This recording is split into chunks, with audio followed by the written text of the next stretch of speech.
رہنما ہے رمضان، رہنما ہے رمضان، شک نہیں ہے ہم سب کا رہنما رمضان ہے، ہر طرح کے مومنوں کا رہنما رمضان ہے، رہنما ہے رمضان، رہنما ہے رمضان۔ رہنما ٹی وی ہر طبقے کے لیے رہنمائی، سب کے لیے رہنما ہے رمضان۔ رہنما ٹی وی کو سبسکرائب کرنے کے بعد بیل آئیکن پر کلک کرنا نہ بھولیں۔ السلام علیکم ورحمۃ اللہ وبرکاتہ۔ رہنما ہے رمضان کے ایک اور ایپیسوڈ میں آپ کو خوش آمدید کہوں گا۔ ناظرین کرام، اللہ سبحانہ و تعالیٰ ارشاد فرماتے ہیں جاء الحق وزہق الباطل، کہ حق کو اللہ تعالیٰ نے عروج بخشا اور باطل کو اللہ تعالیٰ نے ذلیل و رسوا کیا۔ ان الباطل کان زہوقا، کہ بے شک باطل جو ہے وہ رسوا اور ذلیل اور پسپا ہونے کے لیے ہی ہے۔ ناظرین کرام، آج 17 رمضان المبارک کا دن ہے، اور آج کا دن تاریخ اسلام میں بہت اہمیت کا حامل ہے، کیونکہ آج ہی کے دن اللہ سبحانہ و تعالیٰ نے مسلمانوں کو پہلے غزوہ بدر میں فتح سے ہمکنار کیا تھا۔ یہ تاریخ اسلام میں وہ پہلی فتح ہے کہ بہت ہی کم تعداد مسلمانوں کے ہونے کے باوجود اللہ سبحانہ و تعالیٰ نے اپنی قدرت سے مسلمانوں کو فتح سے ہمکنار کیا۔ اس کی تاریخ میں بہت زیادہ اہمیت ہے اس غزوات کو۔ اس میں شریک ہونے والے صحابہ کرام کو متعدد حدیث میں بدری صحابی کے نام سے ذکر کیا گیا۔ یہ ان کے لیے اللہ سبحانہ و تعالیٰ نے یہ اعزاز رکھا ہے۔ اسی طرح ناظرین اکرام، ہم قرآن میں غزوہ بدر کے حوالے سے متعدد جگہوں پہ پڑھتے ہیں کہ اللہ سبحانہ و تعالیٰ نے فرشتوں کے ذریعے جو ہے مسلمانوں کی بہت مدد فرمائی، اور مسلمانوں کا جو لشکر تھا وہ 313 تھا باطل کے مقابلے میں، اور باطل 1000 کی تعداد میں موجود تھے۔ ناظرین کرام، اس غزوات کے اندر اللہ سبحانہ و تعالیٰ نے مسلمانوں کو بہت ساری چیزیں سکھائی ہیں، بہت زیادہ تعلیمات اس غزوے میں پنہا ہے۔ اسی کے لیے ناظرین کرام، ہم کوشش کریں گے کہ پروگرام کے درمیان میں مولانا عمران مشتاق صاحب سے رابطہ کریں اور ان سے کوشش کریں گے کہ غزوہ بدر سے متعلق جو سوالات ہیں وہ ان سے پوچھیں۔ وقت ہوا چاہتا ہے ناظرین کرام تلاوت قرآن پاک کا، اور تلاوت قرآن پاک میں آج ہمارے مہمان ہیں جناب ڈاکٹر محمد سلمان صاحب۔ میں ان سے ملتمس ہوں کہ تلاوت قرآن پاک پیش فرمائیں۔ اعوذ باللہ من الشیطان الرجیم،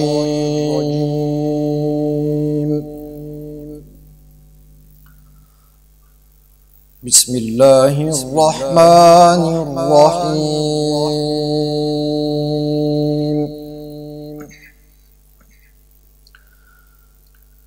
لقد صدق اللہ رسوله الرؤيا بالحق لتدخلن المسجد الحرام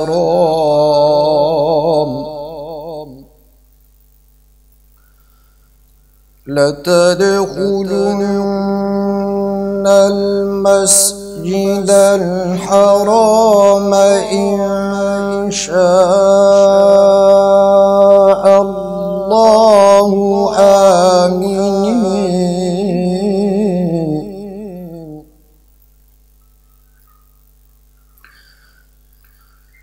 آمنين محلقين رؤوسكم ومقصرين لا تخافون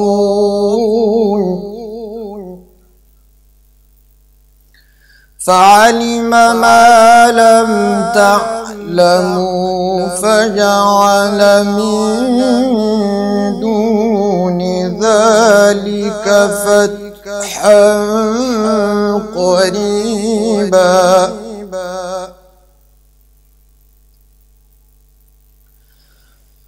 هو الذي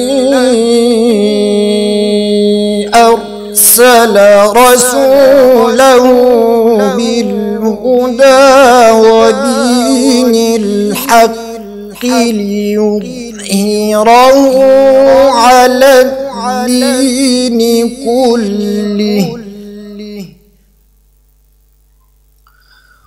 وكفى بالله شهيدا.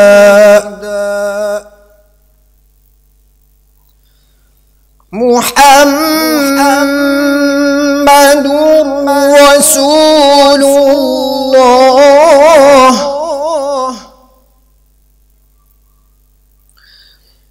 والذين معه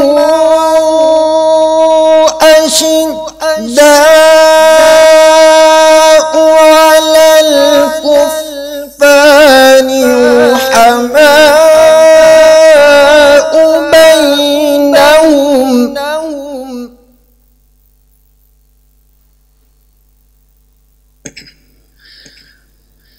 تراهم ركعا سجدا يبتغون فضلا من الله ورضوانا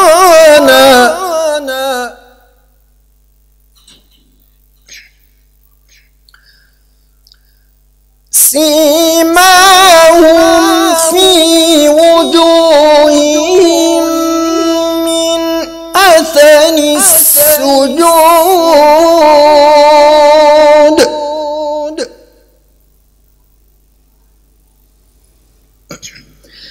ذلك مثلهم في التوراة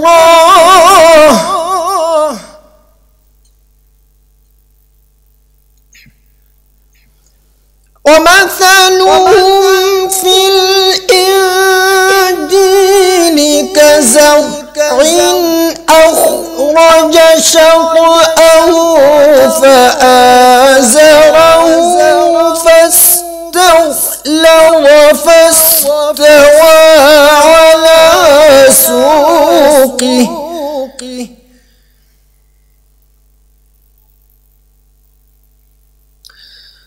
فاستوى على سوقه يعجب الزراع ليغيظ بهم الكفار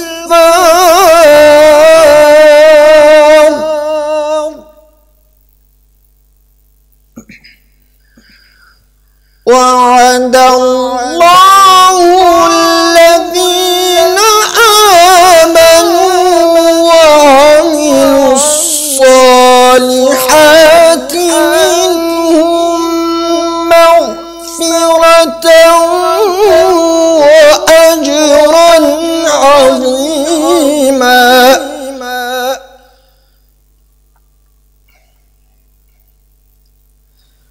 بسم الله الرحمن الرحيم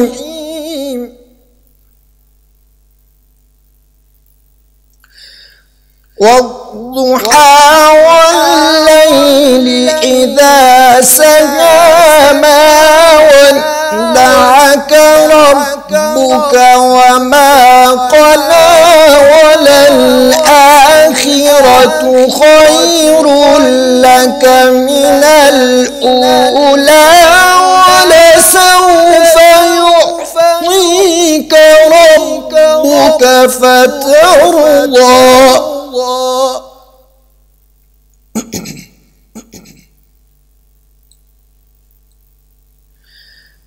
ألم يجدك يتيما فآوى ووجدك ضالا فهدى ووجدك عائلا فأغنى فأما اليتيم فلا تقهر وأما السائل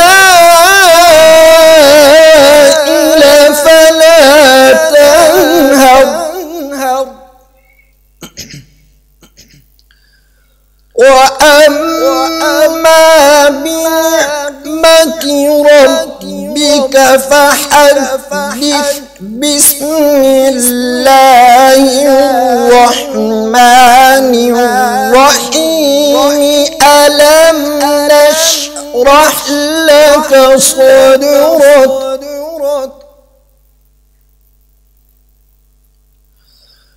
ووضعنا عنك وزرك الذي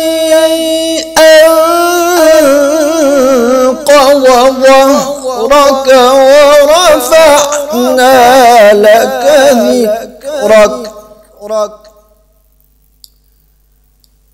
فإن مع العسر يسرا إن مع العسر يسرا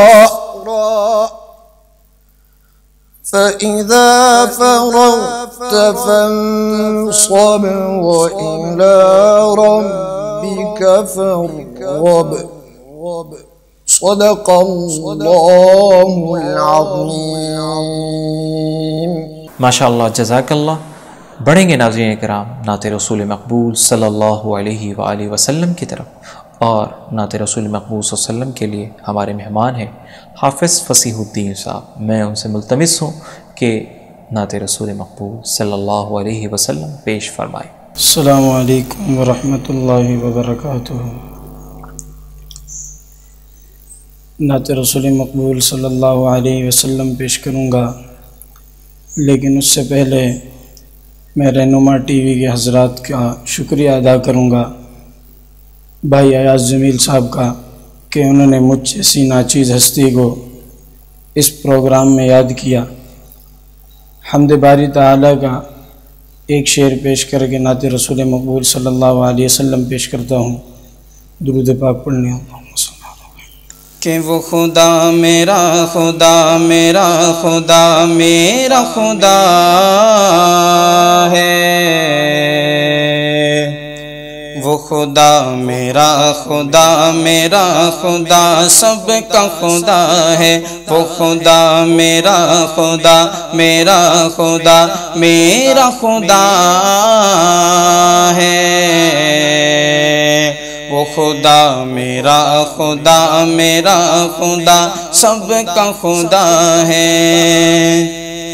جو نوح کی کشتی کو ڈبونے سے بچائے، جو آتش نمرود کو گلزار بنائے، جو یوسف و یعقوب کو دوبارہ ملائے، جو سوئے فلک حضرت عیسیٰ کو اٹھائے، مظلوم کی بر وقت مدد اس کی عطا ہے، وہ خدا میرا خدا میرا خدا میرا خدا ہے، وہ خدا میرا خدا میرا خدا سب کا خدا ہے، وہ خدا میرا خدا میرا خدا میرا خدا ہے، وہ خدا میرا خدا میرا خدا سب کا خدا ہے. ایک نعت رسول مقبول صلی اللہ علیہ وسلم پیش کروں گا. درود پاک پڑھنے اللہم صل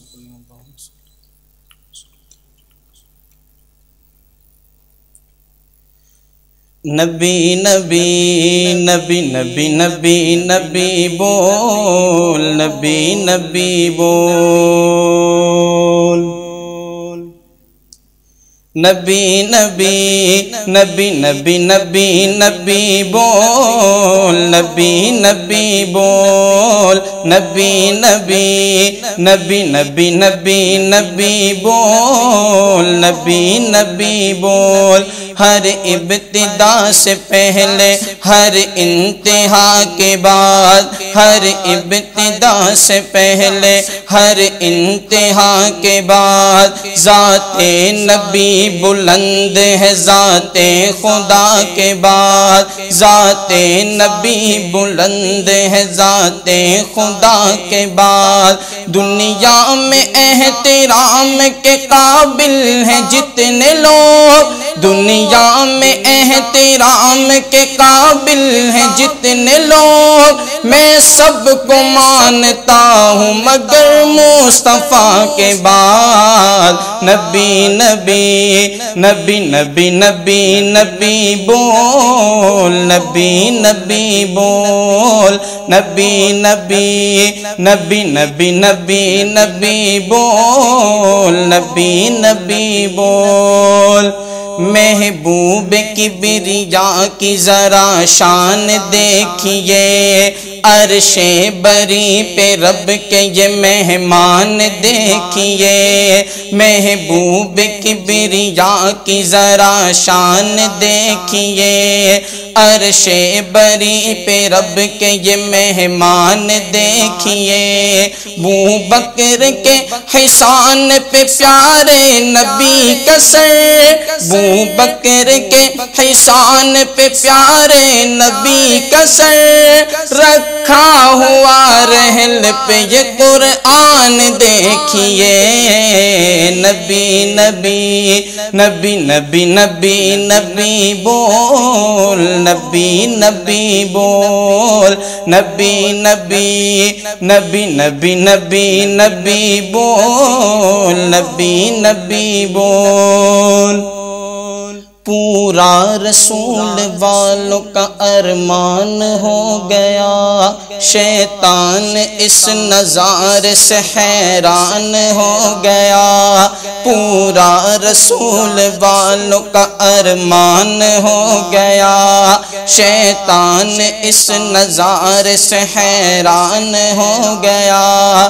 کعبے میں مومنوں نے ادا کھل کے کی نماز، کعبے میں مومنوں نے ادا کھل کے کی نماز، حضرت عمر کا جس گھڑی اعلان ہو گیا، نبی نبی نبی نبی نبی نبی بول، نبی نبی بول، نبی نبی نبی نبی نبی نبی بول، نبی نبی بول، نبی نبی نبی نبی نبی نبی بول، نبی نبی بول۔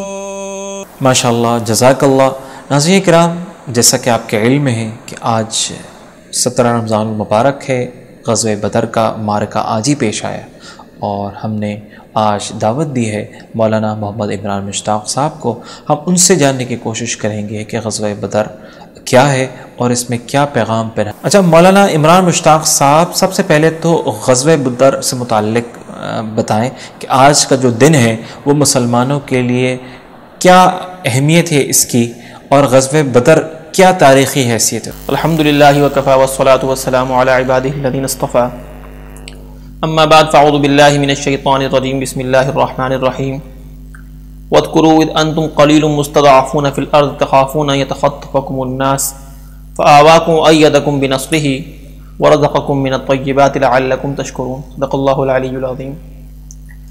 سب سے پہلے تو میں رہنما ٹی وی کے منتظمین اور رفقاء کا بہت شکریہ ادا کروں گا، اور ان کو مبارکباد پیش کروں گا کہ رمضان المبارک کی ان گھڑیوں میں انہوں نے عوام الناس کے لیے، اپنے ناظرین کے لیے اتنے بہترین پروگرام کا انعقاد کیا۔ اللہ تعالیٰ ان کی ان کاوشوں کو قبول فرمائے اور پوری امت کے لیے اس استفادے کو آسان فرمائے۔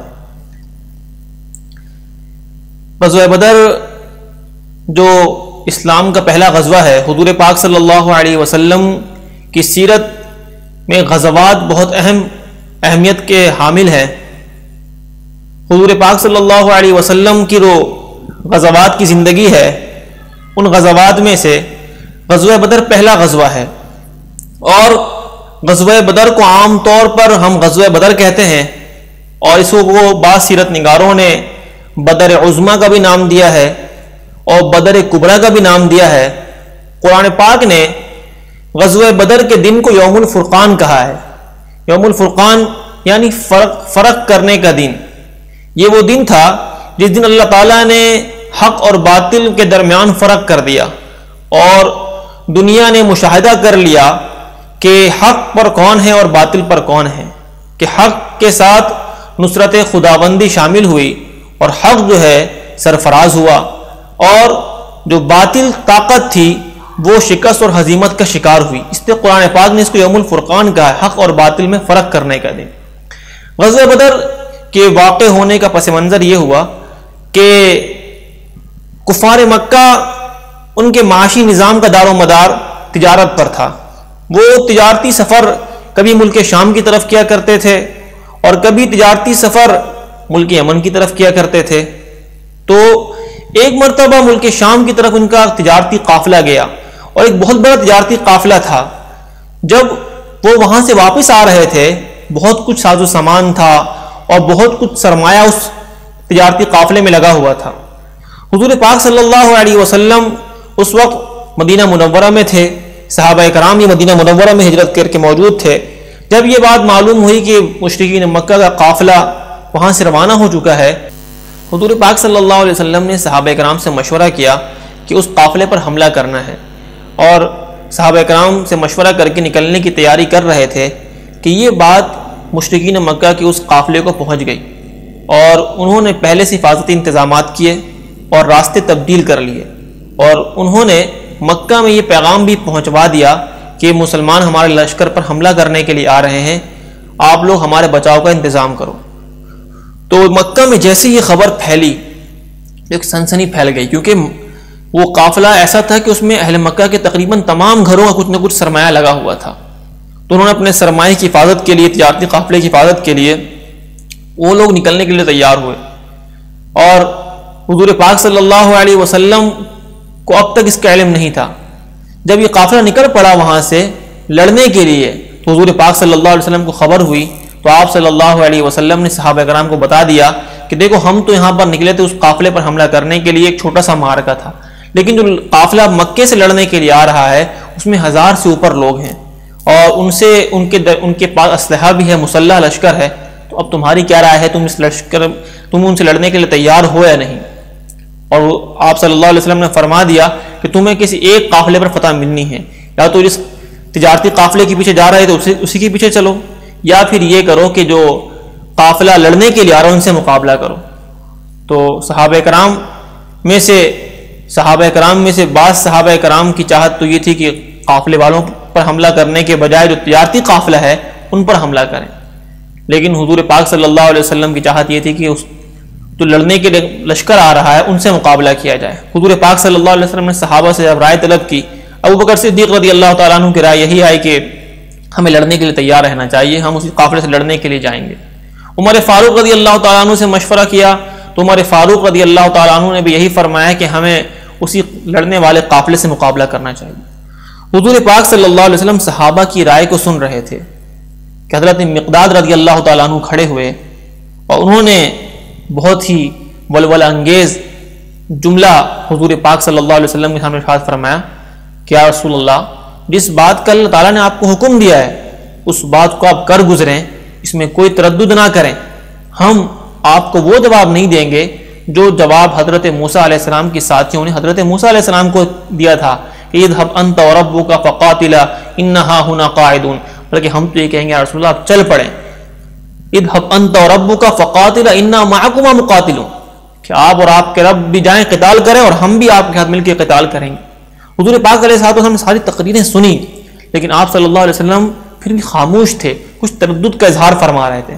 دراصل بات یہ تھی کہ ساری جو رائے اب تک سامنے آئی تھی وہ ان صحابہ کی تھی جو صحابہ انصار میں سے، جو صحابہ مہاجرین میں سے تھے۔ تو مہاجرین صحابہ تو پہلے ہی اپنا سب کچھ حضور پاک صلی اللہ علیہ وسلم پر فدا کر چکے تھے، ان سے تو انہی باتوں کی توقعات تھیں۔ البتہ آپ صلی اللہ علیہ وسلم چاہ رہے تھے کہ کچھ رائے انصار کی بھی سامنے آئے، تو انصار سمجھ گئے۔ تو انصار کے سرداروں میں تھا سعد ابن معاذ کھڑے ہوئے، کہ یا رسول اللہ شاید کہ آپ ہماری رائے جاننا چاہتے ہیں. اور سعد بن معاذ رضی اللہ تعالیٰ عنہ نے کھڑے ہو کر ایک تقریر فرمائی اور بہت ہی حضور پاک صلی اللہ علیہ وسلم کے سامنے ولولہ انگیز گفتگو فرمائی کہ یا رسول اللہ ہم تو انصار مدینہ، ہم نے آپ کی تصدیق کی، آپ کی رسالت پر ایمان لائے، آپ کو یہاں ٹھکانہ دیا جب کوئی آپ کو ٹھکانہ بھی نہیں دے رہا تھا. جب ہم نے آپ کی تصدیق کی یا رسول اللہ ہم آپ کے ساتھ ساتھ رہیں گے، جس طرح آپ ہمیں حکم دیں گے آپ ہم اس پر عمل کریں گے.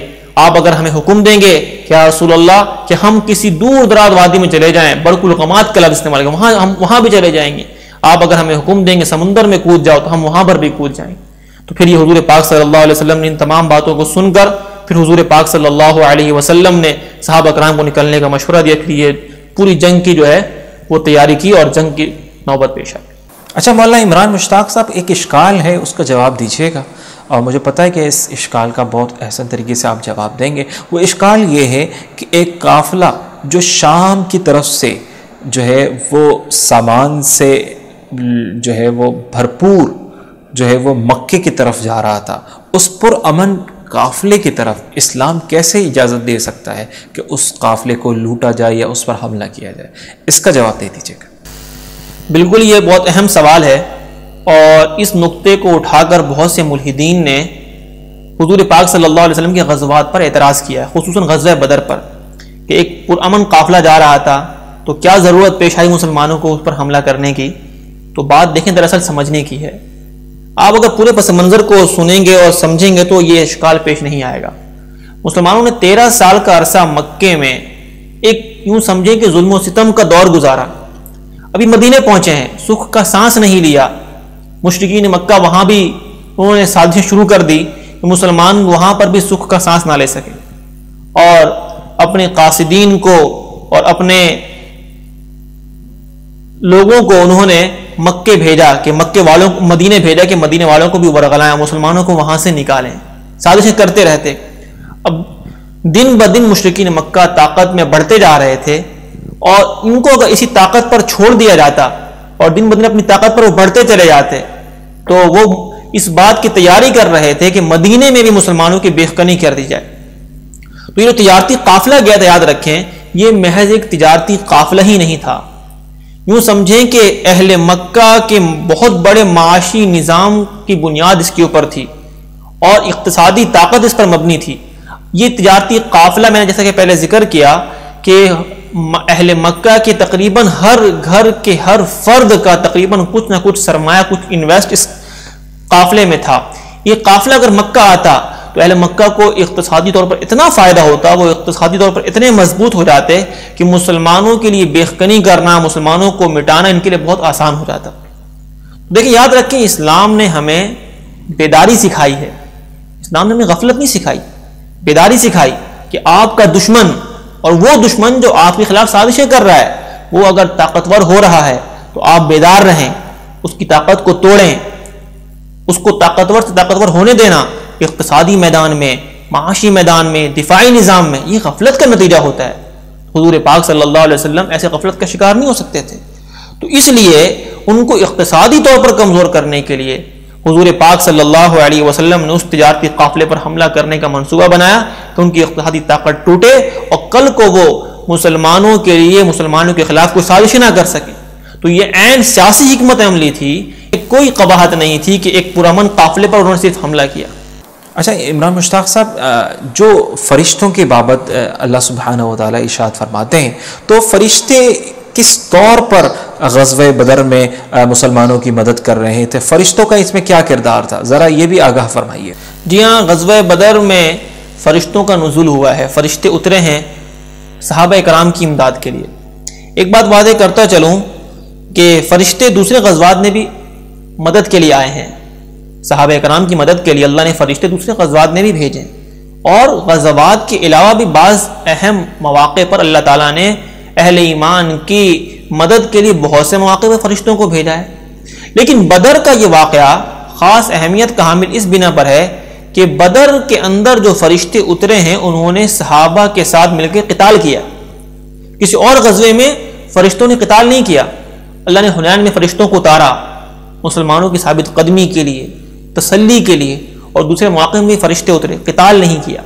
قتال جو مل کر کیا ہے فرشتوں نے وہ صرف غزوہ بدر میں کیا، اور مسلمانوں کو اللہ تعالیٰ نے بڑی تسلی بھی دلائی اور ان کی اس طرح مدد بھی فرمائی، اور اس انداز میں قتال کیا فرشتوں نے کہ اللہ تعالیٰ نے خود ان کو گویا کہ ایک تربیت دی۔ قرآن پاک میں اللہ تعالیٰ نے بیان فرمایا کہ فرشتوں کو اتارا گیا، ان کو حکم دیا گیا فَضْرِبُوا فَوْقَ الْأَعْنَاقِ وَضْرِبُوا مِنْهُمْ كُلَّ بَنَانٍ، یہ ٹریننگ جو سمجھے کہ جہادی ٹریننگ دی کہ ان کو فرشتوں کو کہا کہ اس طرح ان کو مارنا ہے کافروں کو کہ گردنوں کے اوپر مارنا ہے، اور دوسرا انگلیوں کے پوروں پر ان کو چوٹ لگانی، ان کو وہاں مارنا ہے۔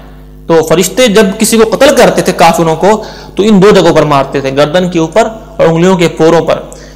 حتیٰ کہ صحابہ کرام فرماتے ہیں کہ جنگ کے بعد جو ہے انہوں نے پہچان لیا کہ اس میں سے کون سی لاشوں کو صحابہ کرام نے اپنے ہاتھوں سے قتل کیا ہے اور کون سی لاشیں ایسی ہیں جن کو فرشتوں نے قتل کیا ہے، کیونکہ جن لاشوں پر ان کی گردنوں پر نشانات ہوتے یا انگلیوں کے پوروں پر نشان ہوتے، صحابہ فرماتے ہیں کہ ہم پہچان لیتے کہ ان کو فرشتوں نے مارا ہے، اور جن کے مختلف جگہوں پر نشانات ہوتے ہم سمجھ جاتے کہ ہمارے ہاتھوں کو قتل کر دے۔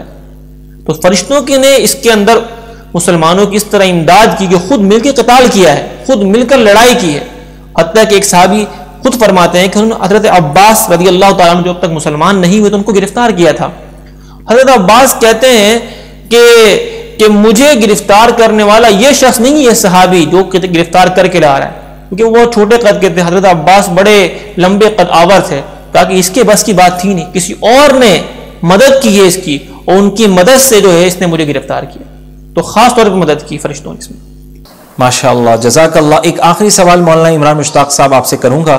اچھا، وہ سوال یہ ہے کہ یہ غزوہ بدر جو ہے اس میں بہت سارے پیغامات مسلمانوں کے لیے پنہا ہے، وہ کیا پیغامات ہیں وہ ذرا ارشاد فرمائیے گا۔ جی ہاں، غزوہ بدر کا واقعہ رہتی دنیا کے لیے، مسلم امہ کے لیے ایک سبق رہے گا، کہ وہ سبق یہ ہے کہ جب اہل ایمان کامل ایمان کے ساتھ اور دین پر مر مٹنے کے جذبے کے ساتھ اور اپنا سب کچھ اللہ کے لیے قربان کر دینے کے جذبے کے ساتھ جب کھڑے ہوتے ہیں تو ان اہل حق کے سامنے باطل کا بھی ٹک نہیں سکتا، چاہے اہل حق مادی وسائل میں بہت کمزور ہی کیوں نہ ہو۔ کہ غزوہ بدر کے موقع پر اہل ایمان مادی وسائل کے اعتبار سے بہت تھوڑے تھے، افرادی قوت بہت کم تھی، 313 لوگ تھے، ان میں سے بھی ہتھیار گنتی کے لوگوں کے پاس، اور دوسری طرف کافر جو تھے وہ بڑی طاقت میں تھے، 1000 سے اوپر تھے، اسلحے سے لیس تھے، لیکن پھر بھی فتح اور کامرانی اہل ایمان کی ہوئی، اور حضور پاک صلی اللہ علیہ وسلم کے صحابہ کے لیے فتح اور کامرانی ہوئی۔ تو اس میں صحابہ کرام کی جو ایمان کامل اور صحابہ کرام کا جو جذبہ تھا وہ کار فرما تھا، کہ جب بھی اہل ایمان اپنے ایمانی طاقت سے دین پر مر مٹنے کے جذبے سے باطل کے سامنے سینہ سپر ہو جاتے ہیں تو باطل ان کے سامنے ٹک نہیں سکتا۔ آپ کو چھوٹی سی مثال دوں پھر بات ختم کروں گا، کہ غزوہ تبوک کے موقع پر جب حضور پاک صلی اللہ علیہ وسلم صحابہ کرام کے ساتھ تشریف لے گئے، اب تبوک میں جن سے جنگ تھی اس وقت کی وہ سپر پاور تھی، لیکن صحابہ کرام جب وہاں پہنچے تو ان کو اتنی جرت نہیں ہوئی کہ مسلمانوں کا مقابلہ کر سکیں، بلکہ وہ خود انہوں نے ہتھیار ڈال دیے اور صلح کی پیشکش کر لی۔ تو کیا ہوا تھا کہ صحابہ کرام کی ایمانی طاقت کے سامنے، ان کے جذبے کے سامنے ان کو یہ جرت ہی نہیں۔ تو ہمیشہ کے اللہ تعالیٰ کی یہ سنت ہے کہ ہمارے لیے یہی سبق ہے، ہم اپنے اندر ایمان کامل پیدا کریں، دین پر مر مٹنے کا جذبہ پیدا کریں، اور اللہ تعالیٰ کی ذات پر یقین اور بھروسہ کریں، عمل کی زندگی کو اپنائیں۔ اللہ تعالیٰ آج بھی وہ دور اتار سکتا ہے۔ میں علامہ اقبال کے شعر پر اپنی بات کو ختم کروں گا۔ فضائے بدر پیدا کر فرشتے تیری نصرت کو اتر سکتے ہیں گردوں سے، قطار اندر قطار اب بھی۔ ماشاء اللہ، جزاک اللہ۔ بہت زبردست گفتگو کی، امید ہے ناظرین کرام آپ نے پسند کی ہوگی۔ ناظرین کرام، تاریخ اسلام کا سیکھنا، سمجھنا اور پڑھنا ہمارے لیے بھی اور ہمارے آنے والی نسلوں کے لیے بھی بہت زیادہ ضروری ہے۔ ناظرین کرام، اسی کے ساتھ ہم اختتام کی طرف بڑھتے ہیں، اور انشاءاللہ ملاقات ہوگی آپ سے کل ایک نئے پروگرام اور ایک نئے عنوان کے ساتھ۔ تب تک کے لیے ہمیں اجازت دیں۔ السلام علیکم ورحمۃ اللہ وبرکاتہ۔ رہنما ہے رمضان، رہنما ہے رمضان، شک نہیں ہے ہم سب کا